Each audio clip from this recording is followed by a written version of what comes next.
The road trip began on an ominous note, with Emily behind the wheel, her heart pounding with excitement. The journey to the countryside was meant to be an adventure, a chance to escape the monotony of city life. Yet, as the sun set and the rain poured down, visibility dwindled, and the road seemed to stretch into endless obscurity. Nervous glances were exchanged among the friends as the storm intensified. Emily's grip tightened on the steering wheel, trying to stay focused, but the weather's relentless assault on the van made it difficult to keep control. Thunder boomed, shaking the vehicle, and lightning illuminated the dark horizon. Sitting beside Emily, Alex clutched the map nervously, trying to navigate through the relentless downpour. "I think we might be lost," he confessed, his voice quivering with doubt. The ominous howls of unseen creatures echoed from the woods, sending shivers down his spine.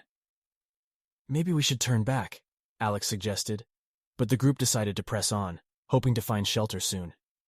In the back seat, Sarah tried to mask her unease with laughter, but the group's carefree spirit was fading fast. The storm's ferocity was a mirror of her growing apprehension. "We'll be fine, guys. Let's just find a place to stay for the night," she suggested, attempting to quell the rising tension. Deep down, Sarah felt an unsettling presence, but she couldn't put her finger on what exactly it was. She hoped to find comfort in the company of her friends, but something seemed off. Mike, glancing out the window, caught fleeting glimpses of shadows dancing in the moonlight. His paranoia escalated as he imagined eyes peering at them from the darkness. He clenched his fists, ready to defend his friends against any threat that might emerge. His heart raced, and every rustling leaf sent a shiver down his spine. He didn't want to voice his fears, fearing it would only worsen the tension in the van. Instead, he remained vigilant, eyes scanning the surroundings for any signs of danger. Jessica, the intuitive one, couldn't shake the feeling that they were not alone. Her skin prickled with dread, sensing a malevolent presence lurking nearby. "We need to leave, now!" she urged, her voice trembling. She tried to explain her feelings to the others, but the words sounded irrational even to her own ears. She couldn't shake the foreboding sense of danger that seemed to hang in the air like a heavy fog. The van trudged on, seemingly swallowed by the treacherous countryside that had become their nightmare. Emily's hands gripped the steering wheel with increasing tension, her excitement now replaced with a growing sense of dread. The storm showed no signs of abating, and the rain continued to cascade down like a malevolent waterfall. With each passing mile, the roads became more decrepit and twisted, as if nature itself conspired to prevent their escape. The van's headlights cast eerie shadows that seemed to morph and shift, creating an illusion of movement lurking just beyond the edge of their vision. As they rounded a particularly sharp bend, they stumbled upon an old, crumbling bridge, its wooden planks creaking ominously beneath the weight of the van. Jessica's intuition screamed at her to avoid the crossing, but there was no other way forward. "We have no choice. We have to cross," Emily said, her voice shaking. The van cautiously made its way across the dilapidated bridge, the sound of the wooden planks beneath them amplifying their unease. The bridge seemed to creak in protest, as if resenting the intrusion of the outsiders into its forsaken territory. On the other side, the landscape seemed to change once again, as if the bridge had transported them to a different world altogether. The woods appeared denser, and the trees grew taller, their branches forming a sinister canopy that obscured the night sky. The atmosphere grew heavy with an otherworldly presence, suffocating the friends with an almost tangible fear. Suddenly, a flickering light emerged from the distance, cutting through the darkness like a beacon of hope. Emily cautiously steered the van toward it, hoping to find refuge or, at the very least, answers. As they approached, they saw an eerie sight. A small village seemingly untouched by time. The quaint cottages looked like relics from a bygone era, but there was something unsettling about the way they stood in eerie silence, seemingly devoid of life. The flickering light came from a lone lantern outside what appeared to be an inn. "Maybe we can find some help there," Sarah suggested, a glimmer of hope in her eyes. Reluctantly, they approached the ancient inn, its windows obscured by thick curtains. As they stepped inside, the air seemed to grow heavy with an unsettling stillness. The inn's interior was dimly lit, the shadows dancing ominously along the walls. "Hello?" Emily called out, her voice echoing through the silence. No response came, but the creaking of the floorboards seemed to mimic the rhythm of their racing hearts. They explored the inn cautiously, each room unveiling more secrets and mysteries. In one corner, they found a dusty and aged guest book. Upon flipping through its pages, they discovered faded entries from long ago, written by travelers who had once passed through Cannibal County. The unsettling entries spoke of a village shrouded in secrecy, where outsiders were never to be trusted. The lantern outside the inn flickered once more, causing the friends to exchange nervous glances. It was as if the very walls of the inn were alive with whispers, warning them of the malevolent presence that lurked in the shadows. As their unease grew, they decided to leave the inn, but before they could, the door slammed shut with a resounding thud. Panic set in, and they struggled to open it, but it seemed to be sealed shut by an unseen force. In that moment, they realized they were not alone in the inn. The sounds of heavy breathing filled the air, followed by chilling laughter that echoed through the halls. The friends turned as one, only to find themselves face to face with the inhabitants of Cannibal County, a clan of deranged figures with vacant eyes and macabre smiles. The horrors they had feared had become a grim reality. With their escape routes sealed, the friends were trapped in a malevolent nightmare from which there seemed to be no escape. Each step they took, each decision they made, only deepened their entanglement with the sinister world of Cannibal County. Unbeknownst to them, the night was far from over, and the true horrors of the cannibal countryside were yet to be revealed.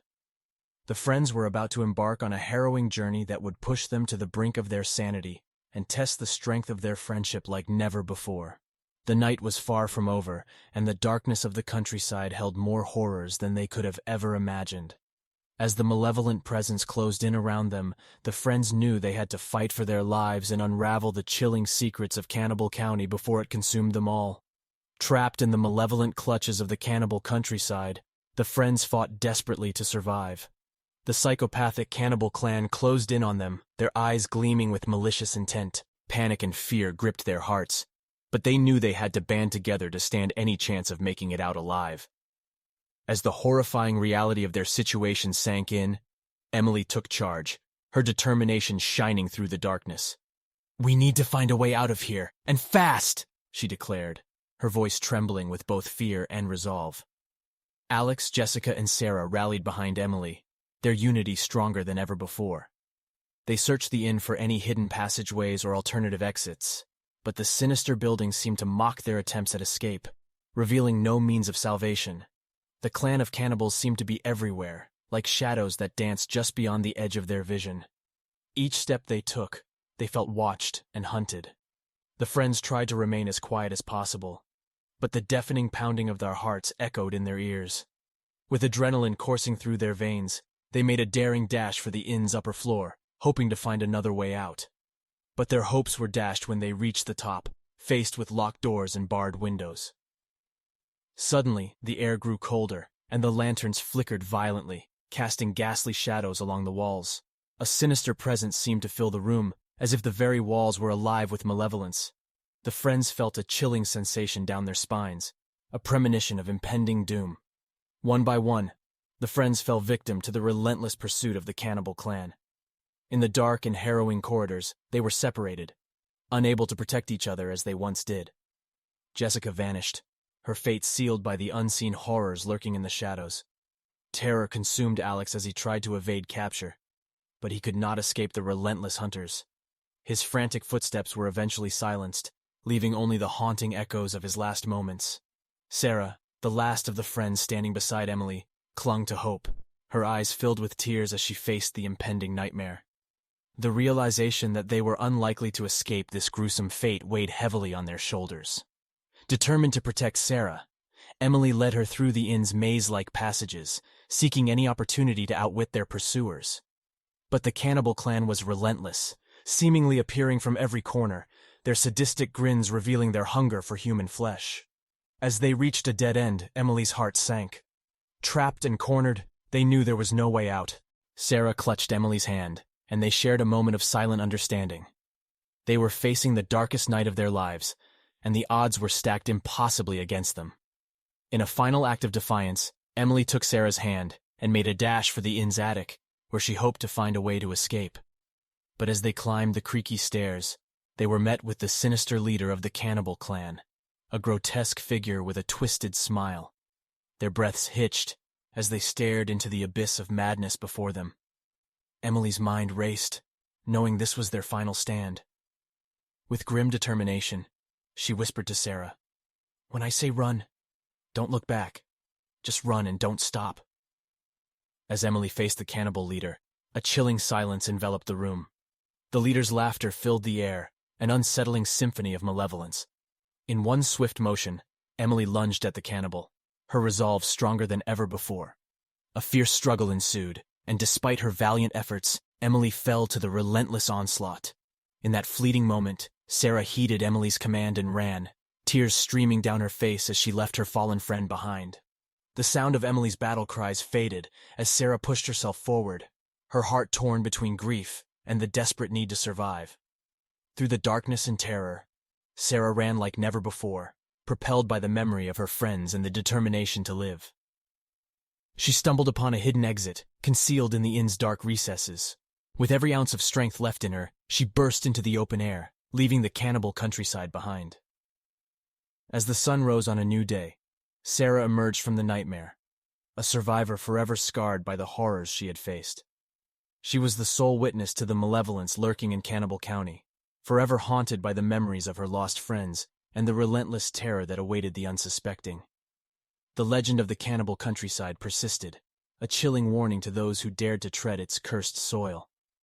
But for Sarah, the survivor, the terror was far from over, as the echoes of that night would forever linger in the darkest corners of her soul.